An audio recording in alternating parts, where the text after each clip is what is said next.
Dalam. Siapa? Buka bukunya ya. Materinya dari apa yang bacanya juga aja.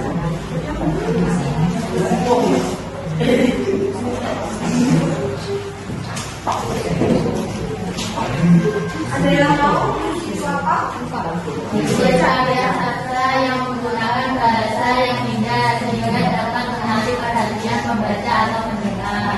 Ya, puisi itu adalah karya sastra yang indah. Jadi kalian itu bisa menyampaikan perasaan kalian di dalam puisi. Perasaan senang, perasaan sedih, perasaan marah, ya. Bisa menyebutkan unsur puisi apa aja? Ada apa aja? Puisi, imajinasian atau ciptaan, kata konkret, bahasa figuratif, fotografi. Itu mempengaruhi makna yang ada dalam puisi. Ada yang bisa memberikan contoh puisi?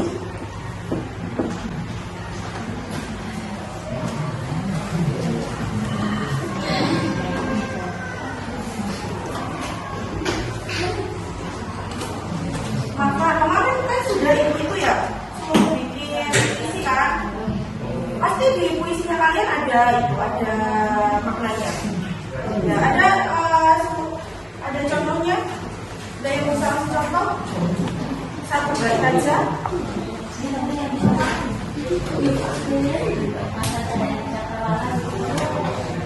Gimana? Ayo, gak apa-apa. Gak apa-apa, ayo. Keemasan cahaya di cakrawala. Ya, itu. Kasih contoh ya. Kasih contoh. Kemilau senja menggoreskan cakrawala. Ya, itu. Apa maknanya ya? Terus yang kedua, pengimajian. Pengimajian adalah Susunan kata-kata yang dapat menggunakan dalam melihat, mendengar, dan merasakan.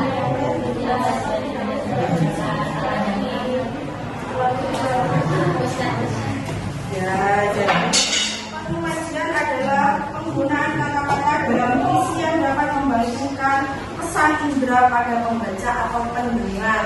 Ada yang tahu tujuannya? Apa tujuannya? Jadi tujuannya itu untuk membuat pembaca membayangkan, punya gambaran, punya imajinasi tentang tentang tulis kalian. Paham? Contohnya langit juga merentah di ufuk barat. Apa bayangan kalian dengan kalimat itu tadi apa? Senja, ya bisa. Terus apa lagi? Matahari tenggelam. Ya bisa. Itu ya. Paham? Terus yang ketiga kata konkret. Konkret ya. Konkret ya. Kata konkret adalah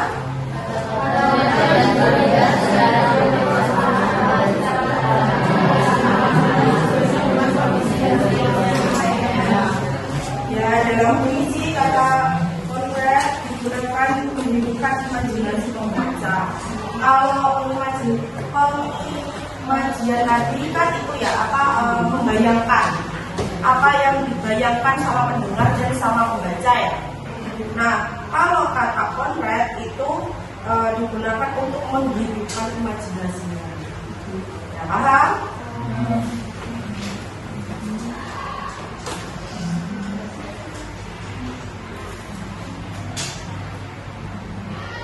Yang keempat, figuratif atau kiasan adalah cara yang digunakan penyair untuk membandingkan dan menciptakan perumpamaan dengan mempergunakan gaya bahasa.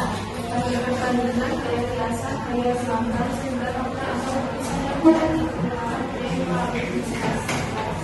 ya, jadi figuratif itu bahasa yang digambarkan untuk menyampaikan makna secara tidak langsung kepada pembaca, kepada pendengar, ya. Ada yang tahu tujuannya? Bisa katakan? Yang tahu tujuannya figuratif atau kiasan?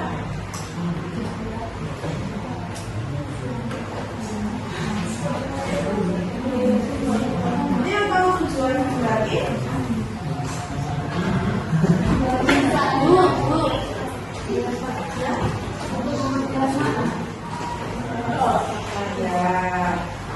Tujuannya untuk memperjelas makna, membangkitkan emosi, ya, untuk perasaan, maksudnya untuk gimana ya?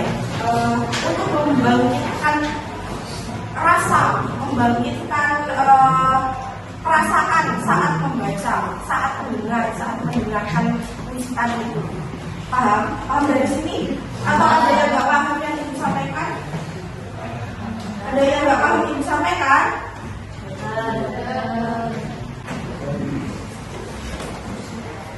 Ada yang tahu fungsinya bahasa figuratif itu apa aja? Tadi udah ada yang bisa. Terus?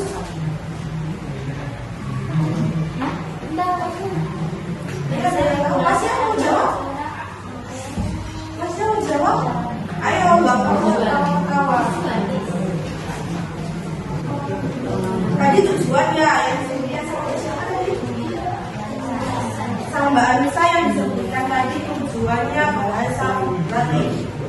Nah sekarang fungsinya, fungsi figuratif. Ayo. Terus ada yang lain? Yang lain?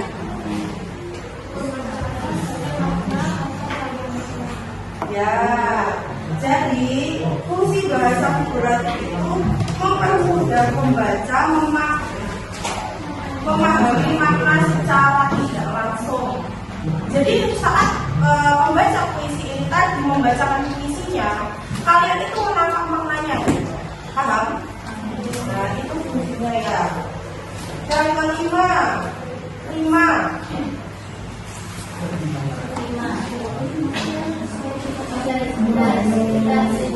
verifikasi ya.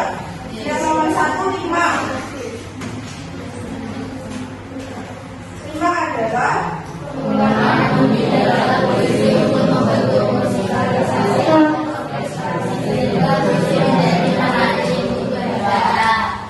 ada yang tahu maksudnya gimana? Ya, pengulangan bunyi. Ada yang bisa kasih contoh ibu?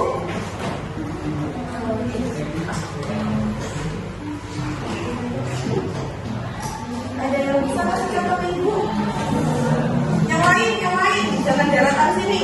Yang lain. Contoh 5. Yang lain, ayo bro. Contoh 5 apa aja? Contohnya.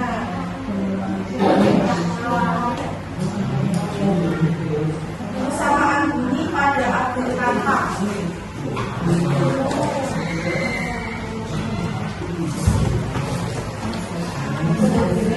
Contohnya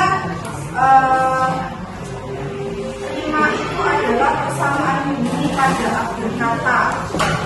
Contohnya, aku ingin terbang ke awan, meninggalkan bumi yang gelap, menyapa pagi yang menawan, merupakan malam yang kurang. Jadi belakangnya itu kayak itu loh ya, pantun AB itu ya, paham ya? Yang kedua ada ritme. Ritme adalah tinggi, rendah, panjang, pendek, keras, lemah yang mengalun dengan teratur dan berulang-ulang sehingga membentuk keindahan.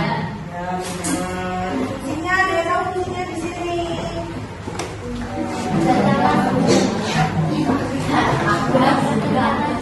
Ya, selain itu.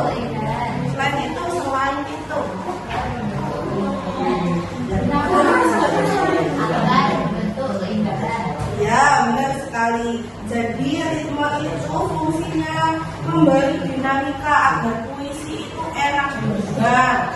Biar kalian yang dengar itu enak ya. Biar kalian yang dengar itu nggak bosan ya.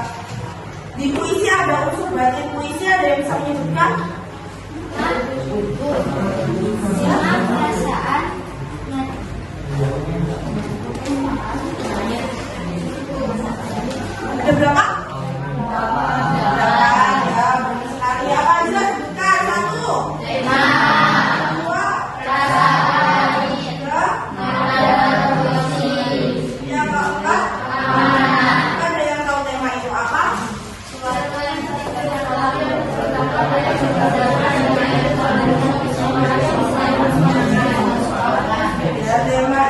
adalah inti puisi, pokok gagasan. Paham? Kalian jadi itu bikin puisi itu intinya apa? Tentang apa gitu? Tentang pendidikan, tentang alam, tentang perjuangan seorang guru atau perjuangan seorang anak. Paham ya dari sini? Terus yang kedua ada perasaan. Ada yang tahu perasaan itu apa?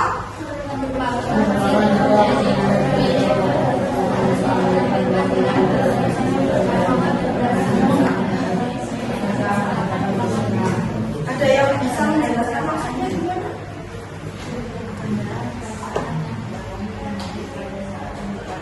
Ya, benar sekali. Betul sekali. Perasaan itu emosi penyair, emosi penulis. Seorang penulis tadi kan ibu bilang ya, kalian bisa menuangkan perasaan kalian itu sedih, senang, emosi ke dalam karya puisi. Jadi itu emosinya si penyair. Amanat atau pesan moral. Apa sih amanat itu?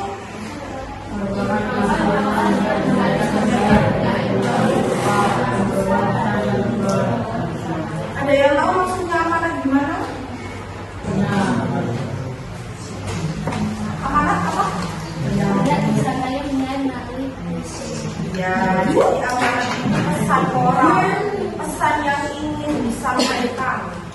Kayak contohnya ya, siapa kemarin yang bikin puisi judulnya pendidikan? Yang tentang pendidikan? Ya, maksudnya bisa. Jadi pendidikan itu kemarin puisinya berarti kan maksudnya itu ya, yang bisa kita ambil dari puisi masnya tentang pendidikan itu kita harus belajar biar nggak apa? Biar nggak bodoh. Satu, yang kedua biar ilmu pengetahuan kita semakin meluas. Yang ketiga apa? Ayo apa? Kita belajar biar apa? Ya, dari sini.